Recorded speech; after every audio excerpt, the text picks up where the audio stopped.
ছিলে দুষ্টু ছেলে লুকিয়ে এত কাল, হঠাৎ এসে চমকে দিলে এ কি তোমার চাল। তোমায় দেব মিষ্টি কিছু তোমায় যদি পাই, তোমায় আমি ভালোবাসি তোমায় আমি চাই। উড়ি উড়ি বাবা উড়ি উড়ি বাবা उड़ी उड़ी बाबा की दारुण आज फिर तुम पे प्यार आया है, आज फिर तुम पे प्यार आया है, बेहद और बेशुमार आया है। দুটো গান পরপর। হ্যালো বন্ধুরা, কেমন আছো সবাই? আশা করছি তোমরা সবাই ভালো আছো আর আমিও ভালো আছি। এটা ভালো লাগে? হ্যালো বন্ধুরা, কেমন আছো সবাই? আশা করছি তোমরা সবাই ভালো আছো আর আমিও ভালো আছি। এটা ভালো লাগে, তাই না? তো চলো ভিডিও শুরু করা যাক। মারুকে নিয়ে বলতে এসেছি, তার সাথে মন্দিরাকে নিয়ে দুটো কথা বলবো। তো মন্দিরার কমেন্ট বক্সে ভরে গেছে, সোমনাথকে নিয়ে আবারও বলা শুরু হয়ে গেছে, আবার নিপা আন্টিকে নিয়েও বলা হচ্ছে, আয়া, এই সমস্ত কথা বলা হচ্ছে, ঠিক আছে? তা এইবার সোমনাথ কেন কিছু করছে না, হ্যাঁ, এই সমস্ত কথা আর কি।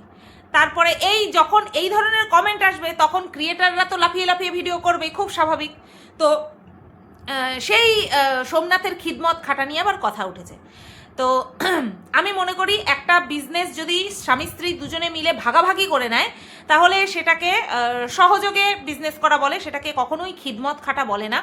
তবে যেই বিষয়টা আমারও একটুখানি মনে হয়েছে যে ভরা একদম বিজনেসের সময় সেইখানটায় মন্দিরার এতটাই শরীর খারাপ যে ও বিজনেসটা করতে পারছে না, আর এই সময়টাতে সোমনাথ যদি একটুখানি নিজে চেষ্টা করতো তাহলে হয়তো পারতো। আবার ওদিকে সোমনাথেরও শরীর খারাপ। এবার বিষয়টা হচ্ছে যেহেতু সোমনাথকে পুরো প্রপারলি দেখাচ্ছে না মন্দিরা ভিডিওতে, সেই কারণের জন্য আমরা বুঝতেও পারছি না সোমনাথের ঠিক কতটা শরীর খারাপ। তো এইটা একটা বিষয়। আর তারপরে সোমনাথ কোনো সাহায্য করে না, মন্দিরা টেক কেয়ার করে না, এই টাইপেরও কমেন্ট এসেছে।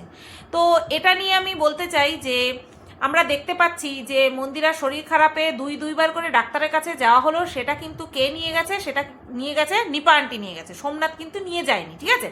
এটা দেখেছি।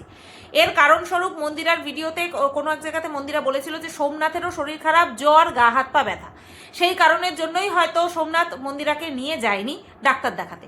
এবার রইল পরে টেক কেয়ার করার কথা, সেটা সোমনাথের অসুস্থতা না। সোমনাথ যদি সুস্থও থাকে আর মন্দিরা যদি অসুস্থ থাকে তাহলে সোমনাথ যে দুটো ডাল ভাত ফুটিয়ে খাওয়াবে সেটাও কিন্তু ও ঠিক মতন পারে না। আর এটা কিন্তু আমরা বহুত আগের থেকে জানি যে সোমনাথ রান্নাঘরের রও পারে না, কিছুই পারে না, ঠিক আছে? আর সেই দিকটাতে হচ্ছে তোমার সোমনাথের বাবা মা মানে মা আর কি করে দেয়। তো যাই হোক, সবসময় আবার শ্বশুর শাশুড়ির উপর ডিপেন্ডেন্ট হয়ে থাকাও যায় না, এর জন্য স্বামী স্ত্রী উভয়ের পরিপূরক হয়ে চলতে হয়, ঠিক আছে? যেমন আজকে যদি আমার খুব শরীর খারাপ হয়, এমনিতে তো আমার শাশুড়ি মা সবসময় রান্নাবান্না করে দেয়, কিন্তু যদি ধরো শাশুড়ি মা নেই বাড়িতে, ইনকেস নেই, তখন আমার কি হবে?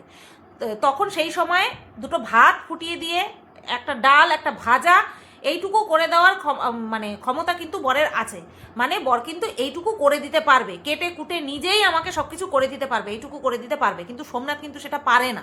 হ্যাঁ, তো এই জিনিসগুলো আমার মনে হয় মন্দিরারই ওকে শিখিয়ে রাখা উচিত, সোমনাথকে শিখিয়ে রাখা উচিত, ঠিক আছে?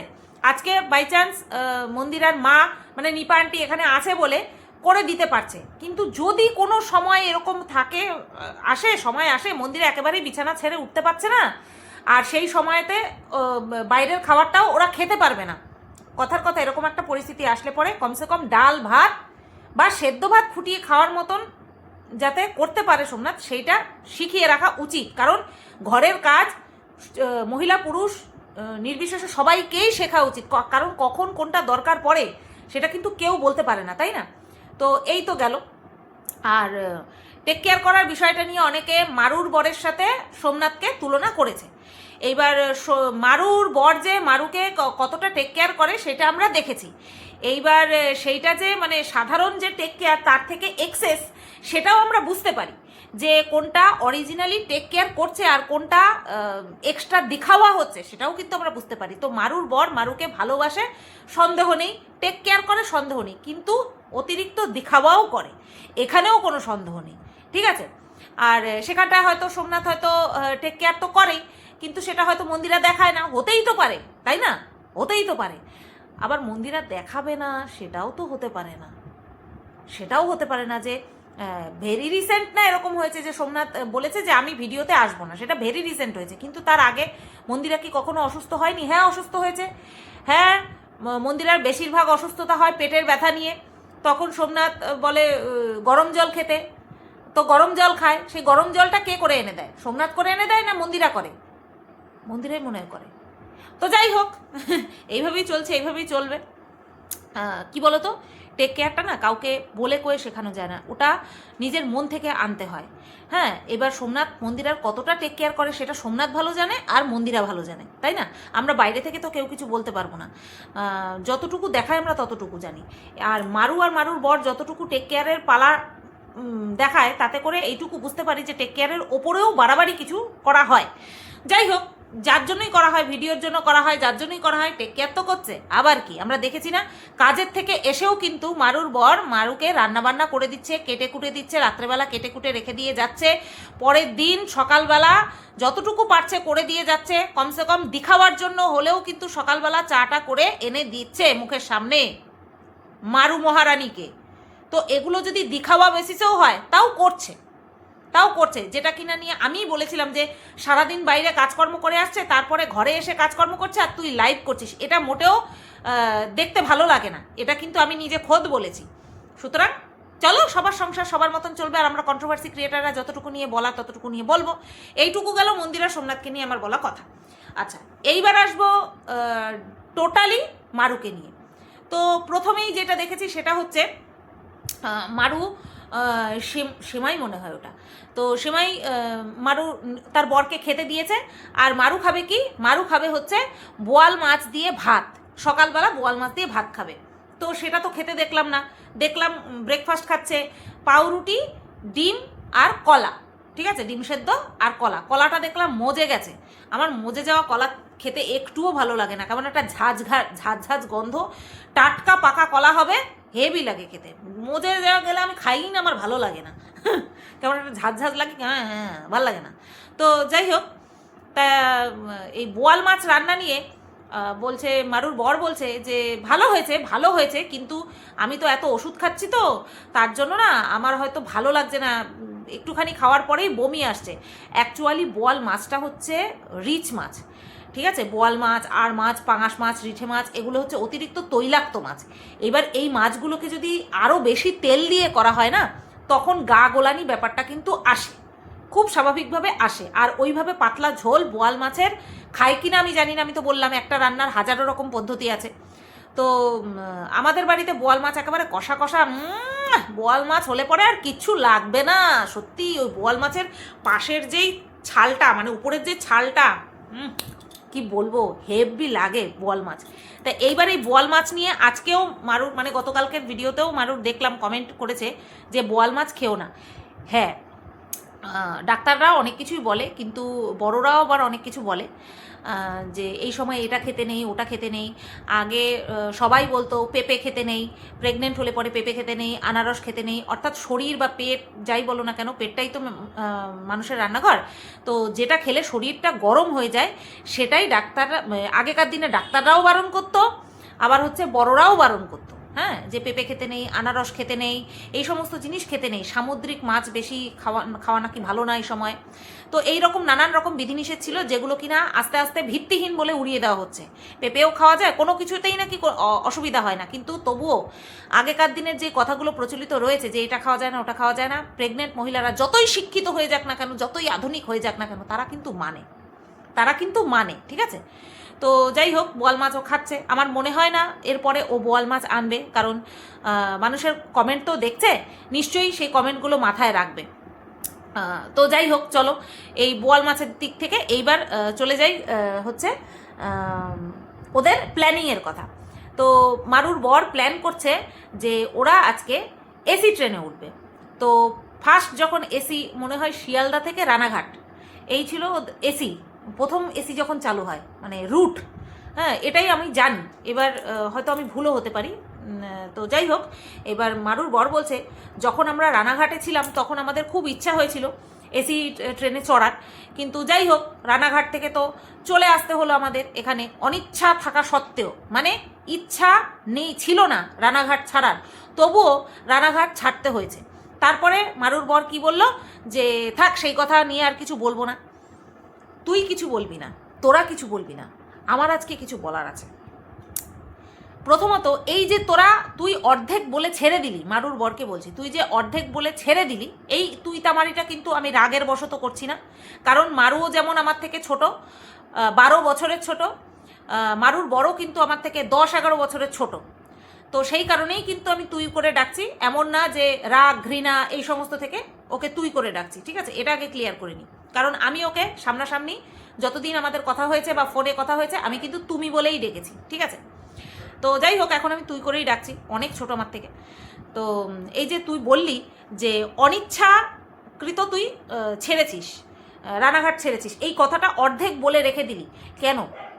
একদিন বলিস তো যে ঠিক কেন ছেড়েছিস, রানাঘাটটা ঠিক কেন ছেড়েছিস?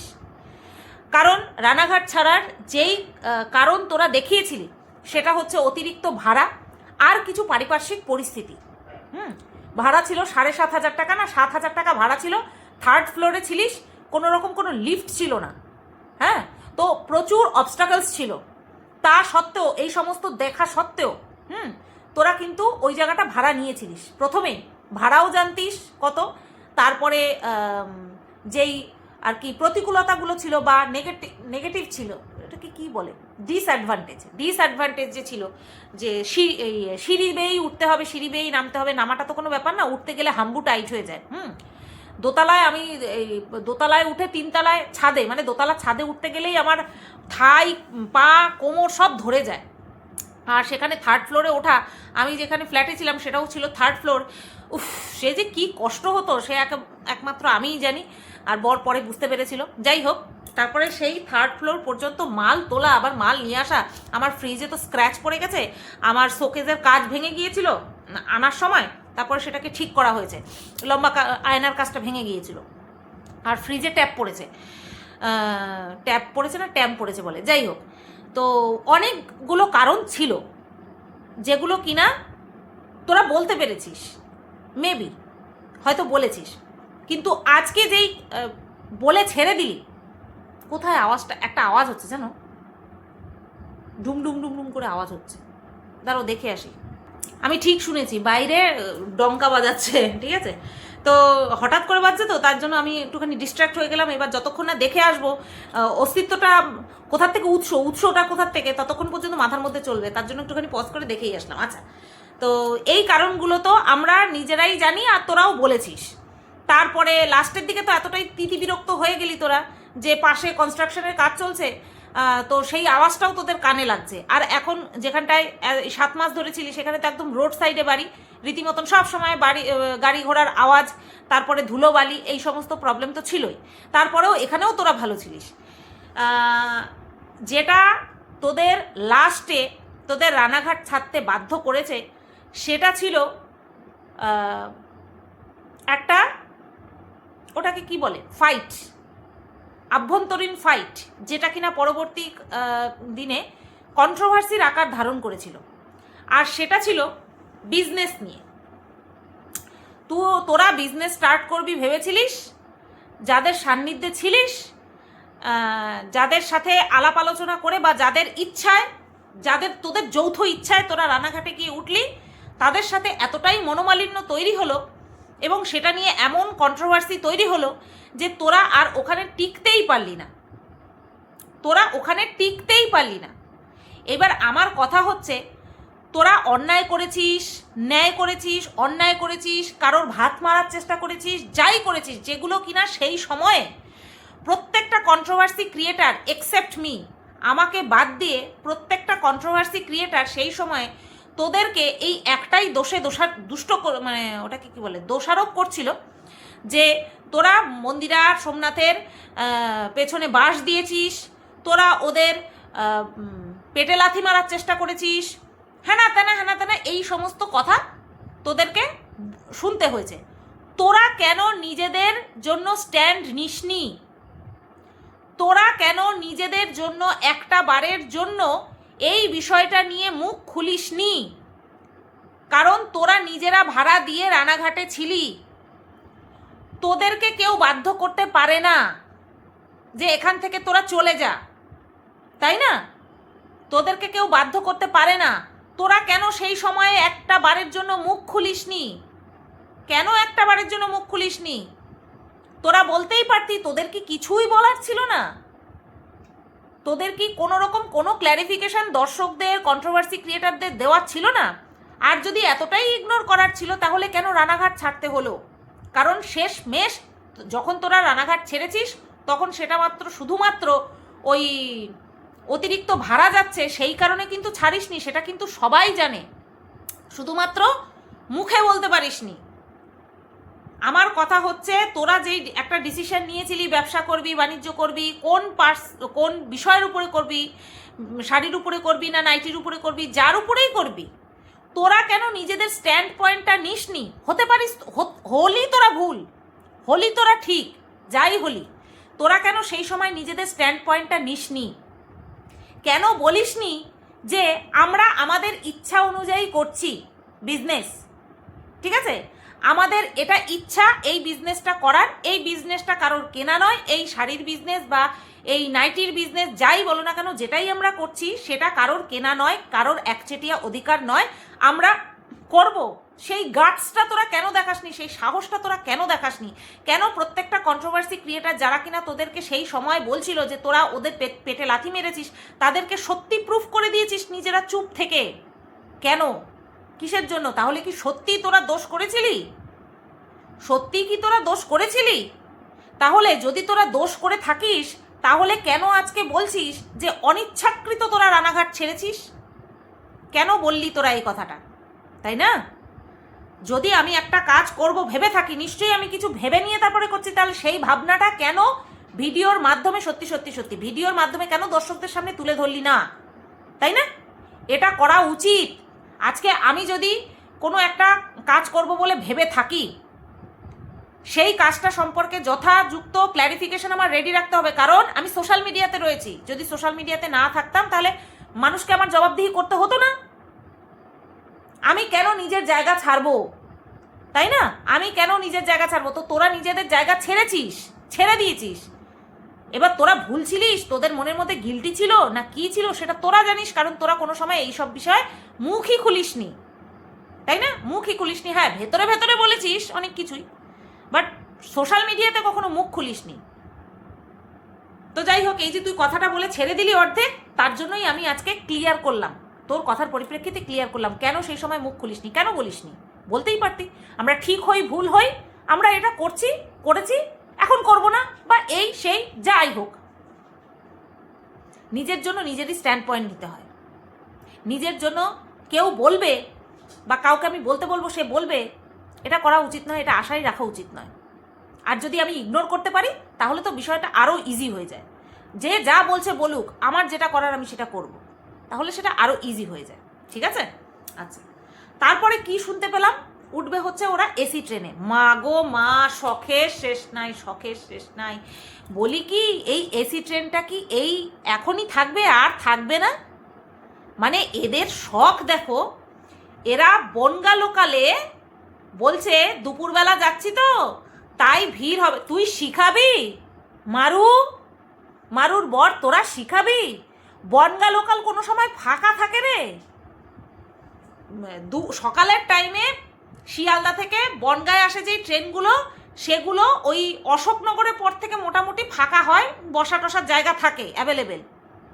কিন্তু এই বনগা থেকে শিয়ালদা যাওয়ার ট্রেন দুপুরবেলা পর্যন্ত ফাঁকা। আর ইউ কমেডি নি? তাহলে ভিডিও কেন করতে পারলি না? কয়দিন হয়েছে তোরা বনগা লোকালে চলাচল করছিস? ছোটবেলার থেকে বনগা লোকালে চলাচল করছি। লোকে বনগা লোকাল শুনলে ভয় পায়, আটকে ওঠে। আর সেই বনগা লোকালে যাচ্ছিস কোনো প্রয়োজনে, কোনো ডাক্তার দেখাতে না। এখান থেকে গোবরডাঙ্গা থেকে শিয়ালদা যাবি, দমদম যাবি, দমদম থেকে এসি ট্রেনে করে আসবি বলে। এটাও একটা শখ হইতে পারে মানুষের। এইরকমও মানুষের শখ থাকতে পারে, তাও কোন পরিস্থিতিতে? প্রেগনেন্ট পরিস্থিতিতে।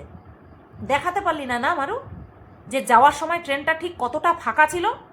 হ্যাঁ, বিরিয়ানির প্লেটটা হাতে নিয়ে, কাগজের বিরিয়ানির প্লেটটা হাতে নিয়ে তারপরে তুই বলছিস যে আসার সময় দুপুরের টাইমের ট্রেন তো খুব ফাঁকা ছিল, তাহলে ক্যামেরাটা অন করতে পারলি না কেন? যে কতটা ফাঁকা ছিল আমরা একটু দেখতাম, কতটা ফাঁকা ছিল আমরাও একটু দেখতাম। তুই যে বললি আমরা একটুখানি মিলিয়ে নিতাম। আসলে তুই ক্যামেরাটা অনই করতে পারিসনি, কারণ পাবলিক বলবে তাই যে এত ভিড় ট্রেনে তুমি বিনা কারণে যাচ্ছ শুধুমাত্র এসি ট্রেনে চড়বে বলে, সেই কারণে তুই ক্যামেরাটাই অন করতে পারিসনি, তাই না? আচ্ছা, তারপরে কি দেখলাম? ওই কথাটা যখন বলছে যে একদম ফাঁকা ছিল, দুপুরের টাইমে একদম ফাঁকা ছিল, পাগল বানাচ্ছে। তুই পাগল বানাচ্ছিস? আচ্ছা, তারপরে বিরিয়ানি খাচ্ছে, তুইও খেয়েছিস মারু? ওই রোড সাইডের বিরিয়ানি তুইও খেয়েছিস এই সময় এই পরিস্থিতিতে? তা বলি তোর বর তো বোয়াল মাছ দিয়ে খাওয়ার সময় বমি চলে আসছিল, তা বিরিয়ানি তো দেখলাম একদম চেটে পুটে খেয়েছে, হাড়টাও একদম পারলে চিবিয়ে ফেলে, হাড়ের থেকে মাংস এক ফোঁটা ফেলবে না, মানে মুখে ভালোই রুচি আছে। আর অথচ বেরোনোর সময় কি বললো? মিথ্যে কথা বললো যে বোয়াল মাছ দিয়ে খেতে গিয়ে বমি চলে এসছে। অ্যাকচুয়ালি রান্নাটা এতটাই রিচ হয়ে গেছে যে খেতে পারেনি, অথচ বিরিয়ানি কিন্তু খেয়ে নিয়েছে। এমনিতেও মারুর বর আবার চিকেন বিরিয়ানিটা খুব ভালোই খায়। মনে আছে মারু সেই সোনা হোটেল? হ্যাঁ, সোনা হোটেলই তো, হ্যাঁ, সেই বিরিয়ানি কাণ্ড মনে আছে? আমরা একটা প্লেট দেখিয়েছি, আমরা 2টো কাপ দেখিয়েছি, তোর বরকে কিছুতেই দেখায়নি। যে মনে পড়ে, হ্যাঁ, তো যাই হোক আমারই মনে পড়ে। আচ্ছা, এইবার কি দেখলাম? মারু বলছে আমাদের কি মনটা ভালো হয়ে গেল। তোদের মন তো খারাপই থাকে, সব সময় তোদের মন খারাপ থাকে, অল টাইম তোদের মন খারাপ থাকে, আর বাইরে বেরোলেই তোদের মন ভালো হয়ে যায়। ও একটা ইম্পর্টেন্ট কথা বলিনি, যখন বাড়ির থেকে বের হলো তখন দেখলাম মারুকে দুপাশে পা দিয়ে বসতে বাইকে। এই সময় বাইকে দুপাশে পা দিয়ে বসাটা কি নিরাপদ আমি জানি না, কিন্তু আমার যেন মনে হলো এক পাশে পা দিয়ে বসলেই এই সময়টাতে ভালো। দুপাশে পা দিয়ে বসেছিস, আমার তো এটা সুবিধার বলে মনে হলো না। এবার বাদবাকিটা দর্শকরা বা যাদের অভিজ্ঞতা আছে, যারা প্রেগনেন্ট হয়েছে বায়োলজিক্যালি, তারা হয়তো বলতে পারবে। আচ্ছা, তারপরে কি দেখলাম? তারপরে দেখলাম এক্সিলেটরে করে উঠলো, তারপরে বেশ ক্যামেরা ট্যামেরা করলো, তারপরে এসি ট্রেন আসলো, এসি ট্রেনে উঠলো, ওঠার পরে জায়গা আর পেল না। কোথার থেকে ক্যামেরাটা চালু করলো? মছলন্দপুর থেকে। বলি কি মছলন্দপুর থেকে কি বসতে পেরেছিলি? তার আগে বসতে পারিসনি? এখন ভিড় হবে, গরম পড়েছে না, মানুষ একটুখানি আরামে যাতায়াত করার জন্য এসি ট্রেনে টিকিট কাটবে, আর এসি ট্রেনে এখন ভিড় হবে, ঠিক আছে? সেই কারণে প্রথমে উঠেই বসার জায়গা পাসনি, ওর জন্য পুরুষ করে ক্যামেরাটা অফ হয়ে গেছে। তারপরে যখন বসলি তারপরে গিয়ে ক্যামেরাটা চালু হলো। উফ, কি শান্তিতে এসেছে মারু আমাদের, তাই না? এসি ট্রেনে উঠে কি সুন্দর শান্তিতে এসেছে। আর যখন দরজাটা বন্ধ হয়ে যাচ্ছে তখন মারুর বর বলছে, এই যে দেখবা এবার দরজাটা বন্ধ হয়ে যাবে। ওই তো দরজা বন্ধ হয়ে যাচ্ছে। মেট্রোতে এরকমভাবেই দরজা খোলা হয়, এভাবেই দরজা বন্ধ হয়। এটা আশ্চর্যজনক কোনো ঘটনা না। মারুর বর এমন করে বলছে যেন কোনোদিনও ও নিজেই মেট্রোতে চড়েনি। লাইফে সবাই একবার না একবার হয়তো মেট্রোতে চড়েছে, তো তারা এরকম দেখেছে এরকমভাবেই দরজা বন্ধ হয়। মারুর বর এমন করে বলছে যেন এই দরজায় এরকম প্রথম দেখলো। আচ্ছা, তারপরে বাড়ি চলে আসার পরে তারপরে হচ্ছে তোমার প্রথমে কি দেখালো জিনিসপত্র নাকি, যাই হোক প্রথমে জিনিসপত্রর কথাই বলি। 2টো স্ট্যান্ড এনেছে, তোমার কি যেন বলে, selfie stick with tripod, selfie stick cum tripod. তো সেটা নিয়ে এসছে, 2টো নিয়ে এসছে। তা ব্লুটুথ, ওই সেলফি স্টিকের সঙ্গে যে ব্লুটুথ থাকে যেটা দিয়ে কানেক্ট করা যায় ফোনের সাথে, তো সেটা মারুর বর বুঝতেই পারছে না, বলছে আমি তো বুঝতে পারিনি এতক্ষণ, তুমি দেখি পুটুক করে লাগিয়ে দিলে। এটা বহুদিনের মানে পুরনো একটা কি যেন বলে ফিচার্স। আর মারুর বর এত কিছু জানে মেশিন সম্পর্কে, এটা জানে না। যাই হোক, নাই জানতে পারে, একটা মানুষ সব কিছু জানবে এমন তো কোনো কথা নেই। এই তো গেল এই বিষয়টা, ঠিক আছে? এবার আমি যেটা বলবো সেটা হচ্ছে, যখন ওই কারেন্ট ছিল না তখন ব্যাক ক্যামেরা দিয়ে যখন ভিডিও করছিল, তখন আমি প্রথমে ভেবেছি কি ওরা মনে হয় শুয়ে আছে বিছানায়। হ্যাঁ, আমি ভেবেছি ওরা শুয়ে আছে বিছানায়। তারপর দেখি কি না, ওরা দাঁড়িয়ে আছে সেই একদম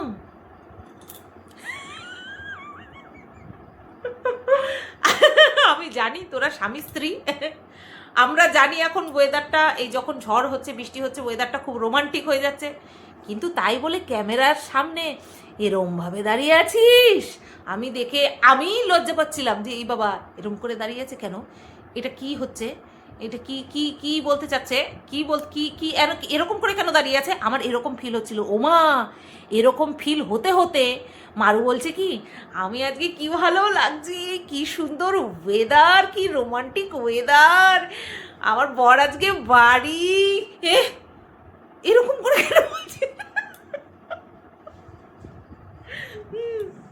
এই বলতে বলতে এবারও বলতে বলতে আমার বড় চলে আসছে, রোমান্টিক ওয়েদার, হ্যাপি ওয়েদার, কিন্তু তুই সামলায় থাকবি, খবরদার।